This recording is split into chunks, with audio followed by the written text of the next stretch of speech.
invite Mr. Jason Liu, the president of KSEA, who will share the presentation titled K-Startup Global Expansion and Research Cooperation. So now, ladies and gentlemen, please welcome Mr. Liu with a big round of applause to the podium.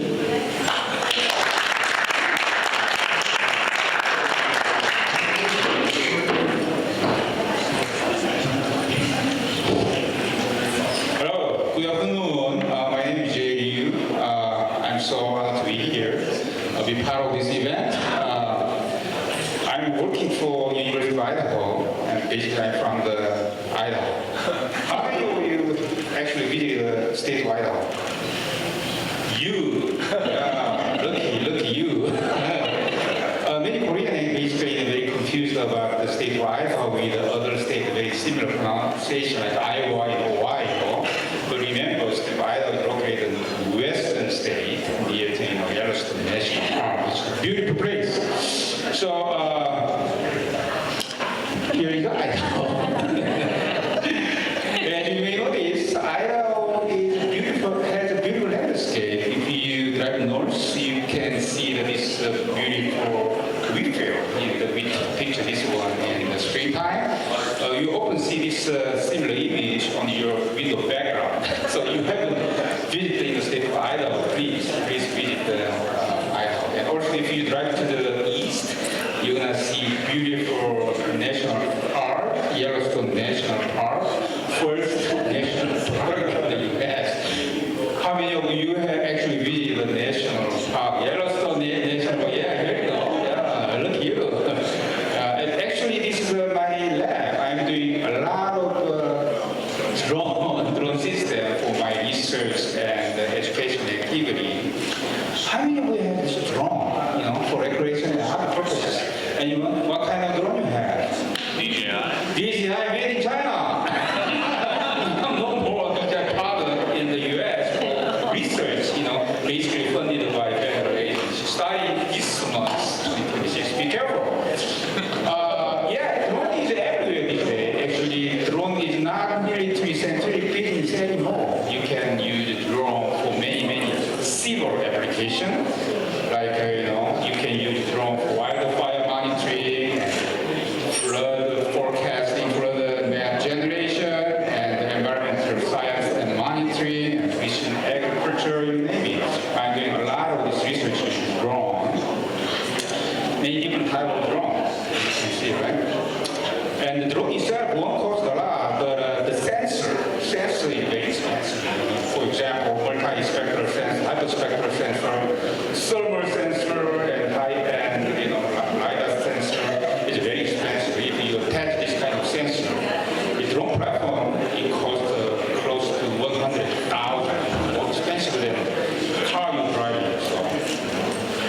So drone basically used for remote sensing technology, but these days you heard about the word like physical AI, right? If you attach some robotic arm, it turns into something physical AI-based platform, to accomplish your mission. So I'm utilizing this kind of platform to collect the water quality data and the water samples. For example, Grand Canyon. How far from here to get to Grand Canyon? Maybe 3.5 hours, right? In case you need to collect the water sample data, it took a whole day. But if you deploy the drone, you can get job done in a couple of hours. The technology is out there. But drone platform is okay, but if you need to collect the data from the open water body like reservoir, lake, and rivers, drone platform is too much. Basically, you can deploy autonomous unmanned surface vehicle instead. I mean this kind of thing. Very little kit, you can take out the very important component like flight controller, put it in the plastic parts into drone boat. Drone boat. So I'm doing like that, and we just cover drone in the airspace and the surface, drone boat, water system, and I also using this ground vehicle to kill the weed because many farmers these days suffering from weed problem induced by climate change and some climate variability, and also they suffering from labor shortage. They approach me, hey, so why don't you use the ground robot to kill the weed? So we, over the past several seasons, growing season, we collect the weed data and then put in the AI pipeline, and then we kill the weed mechanically using the robotic arm underneath this platform. This is the alpha version. The beta version has robotic arm underneath. I'm doing this kind of thing, So in addition to the drone technology, for research activity, I'm also running education activity because many people fly the drone for recreation and hobby purposes, but not many people know how to fly the drone safely and legally in national airspace, especially youth, right? So back then, maybe 10 years ago, there was no such drone STEM education program. I developed this STEM drone program known as IDAL Drone League. Basically, this IDAL took place in major city, across Idaho, Moscow North, and Boise South, and Pocatello East, across the Yellowstone National Park.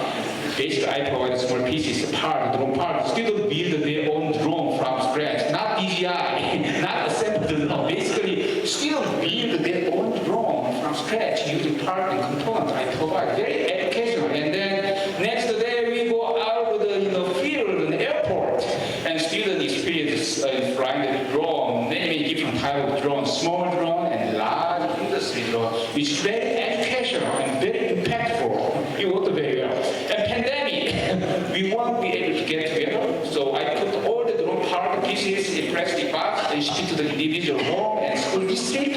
More than 100 students, 200 students joined the Zoom online platform.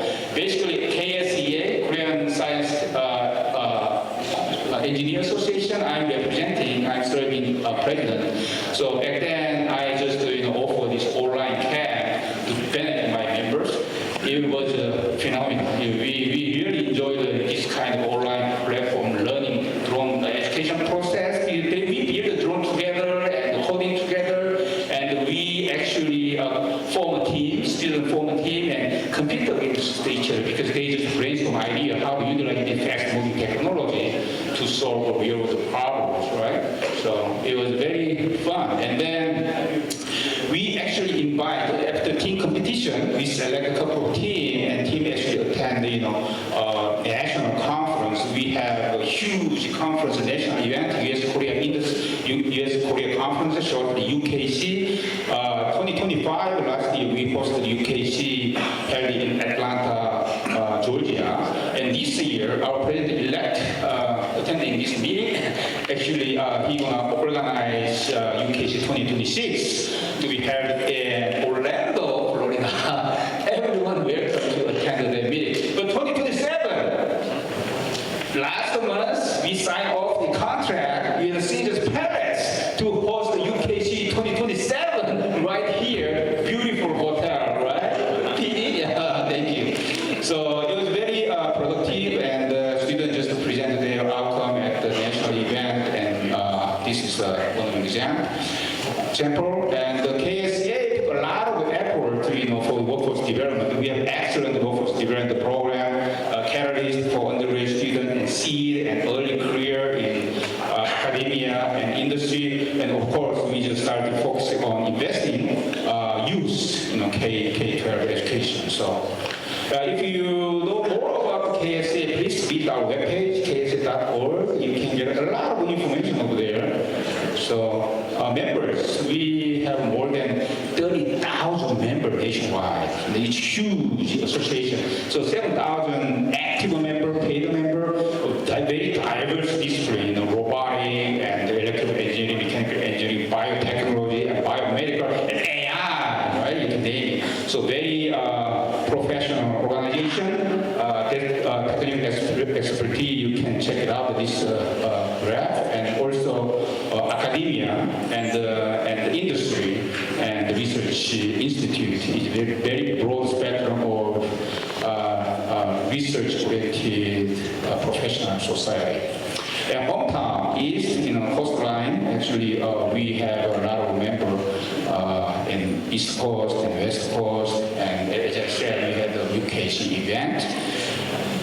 And actually last year, 2025, during the UKC, we first actually launched new program titled UKIS, US Korea Industry Showcase. Very similar to CES model, but this particular UKIS, we more focus on Korean company, startup, and small size, mid-size business to launch and start their business in US market. So we actually invest in this event to help Korean K company to come into US market. So it was very successful, and we also invited government entity, state government, Georgia government, involved in this kind of event. And state Georgia, state of Nevada also participated in this event, I guess.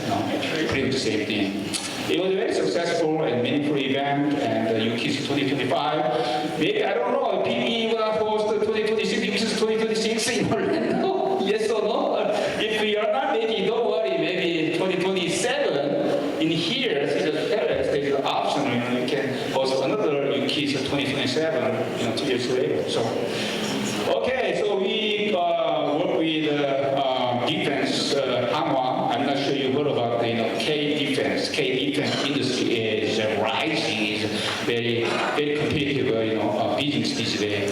Hanwha Aerospace, Hanwha Ocean, and Hanwha System participated in the UKIS 2025. We continue to work together to benefit our members and increase, R&D research and development opportunity between the two countries, US and Korea down the road.